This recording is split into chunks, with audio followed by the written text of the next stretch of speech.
I'll give you one of them that I had at 32 years old, 31 years old. I'm in Houston at AIG's building.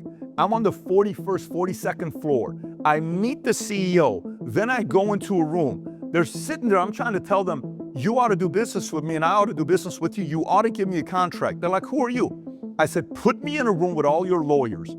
Everybody that you have, ask me any questions you want. Great. They set up the meeting. There's 20 people in the room. I'm at the head. I said, just give me a marker and a board and ask me whatever you want to ask me. And I'm there with a couple of my guys in the room. They start asking questions. Well, what about this? And what about that? And what about this? And what about that? And what about this?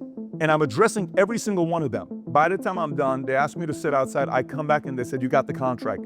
If I don't get that contract, the game's going to change. I may not even exist. Business may go out of business. The company may go out of business. But we end up becoming the #1 writers of AIG insurance for 4 or 5 consecutive years, back to back to back, because of that high stakes meeting. And how you prepare for that high stakes meeting is before you go into the meeting, you sit down with a couple other people that you respect. They're your right-hand people. You ask them, well, what do you think they're going to ask me? They're going to ask you this. If they ask you, what are you going to say? It's a good question. Boom, boom, boom. No, boom, boom, boom. Boom, boom, boom. That's the one. What if they ask you this?